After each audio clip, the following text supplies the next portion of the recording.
So today we will study about the control structures in PHP.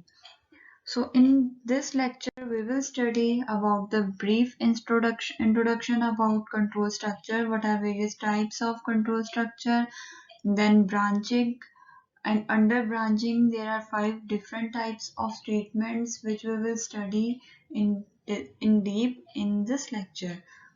In branching, we will study about if else, if else if, nested if, and switch statement.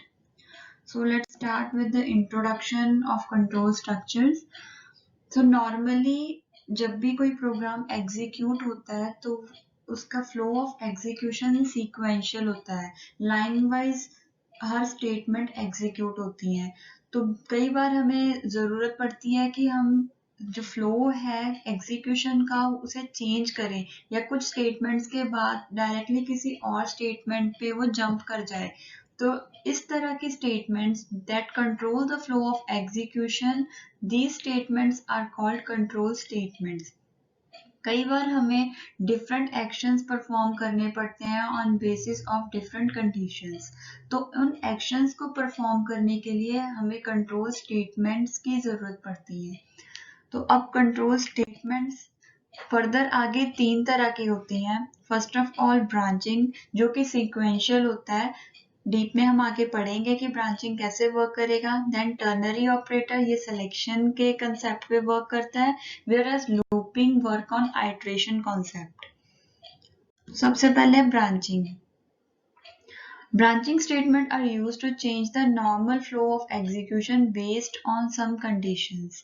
Normally sequentially he execute करेगा, लेकिन sequence में कुछ lines को, कुछ statements को वो skip कर जाएगा। Sequence में कुछ statements को skip करने के बाद वो किसी और statement पे jump कर जाएगा। अब कैसे उसने ये jumping perform करनी है, कैसे उसने normal flow of execution को change करना है, that depend on some conditions. और इस पे डिपेंड करती है आगे फर्दर ब्रांचिंग स्टेटमेंट की टाइप्स। ब्रांचिंग स्टेटमेंट्स आगे हैं if statement, if else statement, if else if statement, nested if and then switch statement. First of all if statement. If statement is conditional statement that performs instruction if proof true. If में हमारे पास कोई expression होता है, कोई condition होती है, अगर if are that condition, अगर वो कंडीशन ट्रू है तभी उसके अंडर जो भी स्टेटमेंट्स होंगी वो एग्जीक्यूट होंगी। अगर वो कंडीशन ट्रू नहीं है तो उसके अंदर जितनी स्टेटमेंट्स हैं वो एग्जीक्यूट नहीं होगी। इफ कंडीशन के बाद वाली जितनी स्टेटमेंट्स है फिर वहां से कंटिन्यू हो जाएगा एग्जीक्यूशन होना। इसका सिंटैक्स है इफ एक्सप्रेशन, अगर ये एक्सप्रेशन ट्रू है तभी आगे फर्दर इसके अंडर जो स्टेटमेंट्स हैं वो एग्जीक्यूट होंगी। अब यहाँ पे मैंने ब्रेसेस ओपन किए हैं, वेयर एज यहाँ पे कोई ब्रेसेस यूज नहीं किए हैं। वो इसलिए यूज नहीं किए हैं क्योंकि यहाँ पे सिर्फ only one statement is there. अगर सिर्फ एक स्टेटमेंट हो तो विदाउट ब्रैकेट्स वो वर्क कर जाएगा, लेकिन अगर नंबर ऑफ स्टेटमेंट्स हो तब हमें ब्रैकेट्स की जरूरत पड़ती है।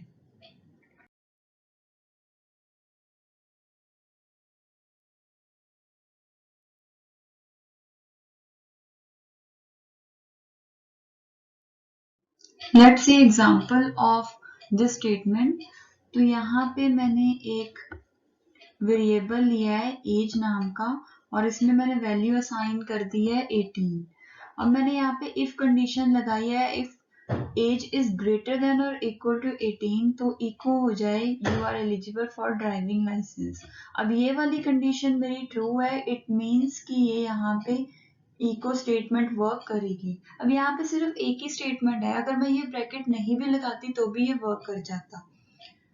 तो ये इसके आउटपुट है यहाँ पे you are eligible for driving licence, means कि ये कंडीशन ट्रू है और ये वर्क कर गई है स्टेटमेंट।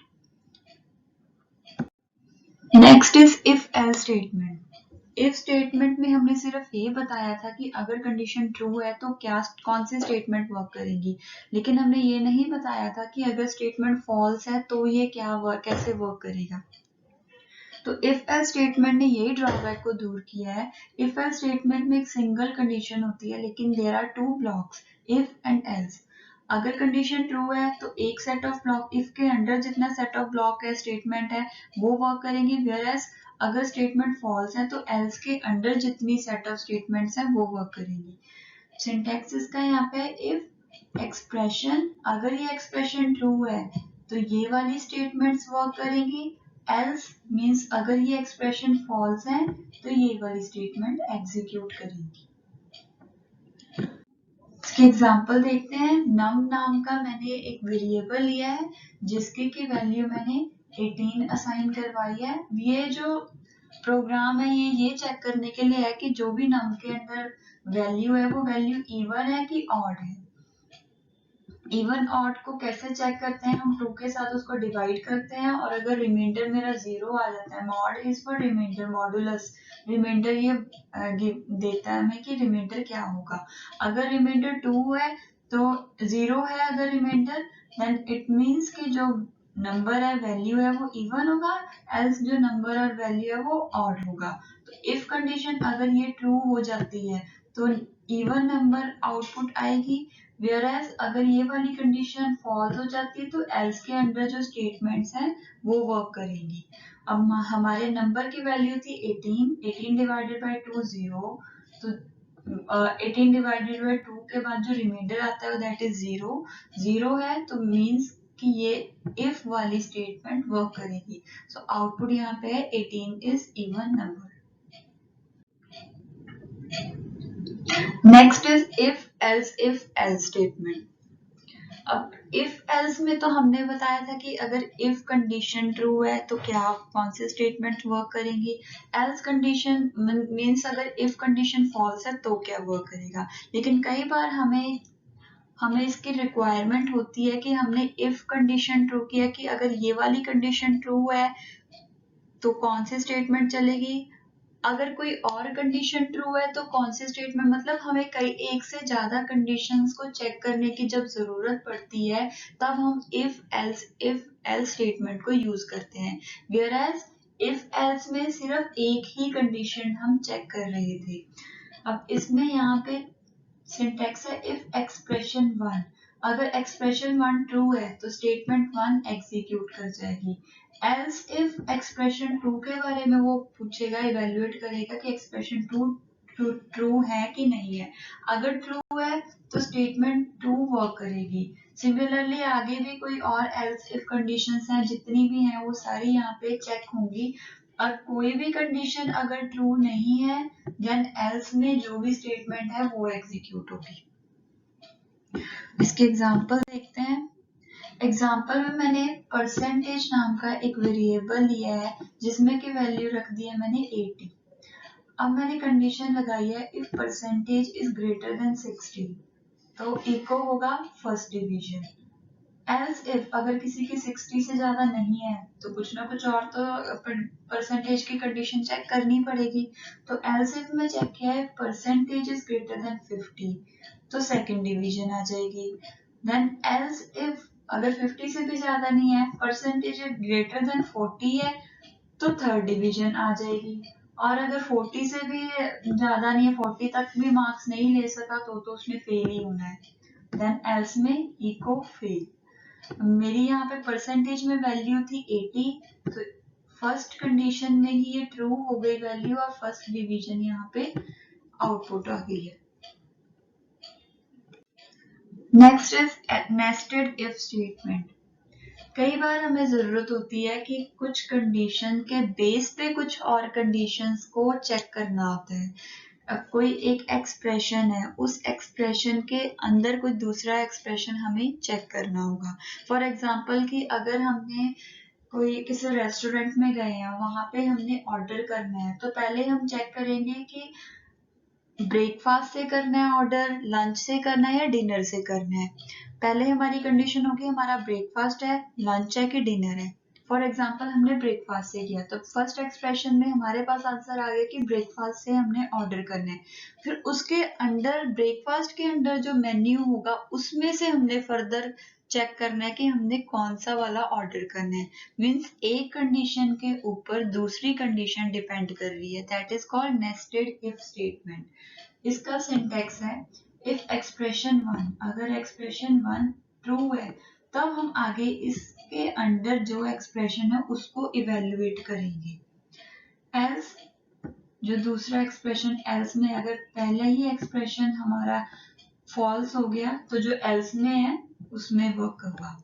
अब इफ के अंदर हम इफ जरूरी नहीं है कि सिर्फ इफ स्टेटमेंट ही रखनी है, एल्स स्टेटमेंट भी हो सकती है इसके अंदर। अगर एक्सप्रेशन 2 भी मेरा फॉल्स हो गया तो मैं क्या करूंगी, देन यहाँ पे एक और एल्स स्टेटमेंट आएगी। एग्जाम्पल में देखते हैं, तो ये प्रोग्राम है ए बी और सी, तीन मैंने वेरिएबल लिए हैं, ए बी की वैल्यू 30 और सी की वैल्यू 40। तो चेक करना है इन तीनों वेरिएबल्स में से ग्रेटेस्ट वेरिएबल कौन सा है, सबसे बड़ा वेरिएबल कौन सा है। तो पहले ए को हम बी के साथ चेक करेंगे। If a is greater than b, अगर ये कंडीशन ट्रू है तो चेक होगा कि ए सी से भी ग्रेटर है कि नहीं है।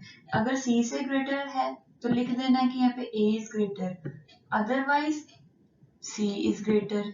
ये क्यों, क्योंकि ए तो ऑलरेडी बी से ग्रेटर है ही है। सी अगर ए से भी ग्रेटर है मीन्स कि सी बी से भी ग्रेटर होगा, सी सबसे बड़ा होगा। फिर अगर ए से a is not greater than b तो एल्स कंडीशन में आ जाएंगे। एल्स में चेक होगा कि बी जो है सी से भी बड़ा है कि नहीं है। If b is greater than c then b is greater, otherwise c is greater.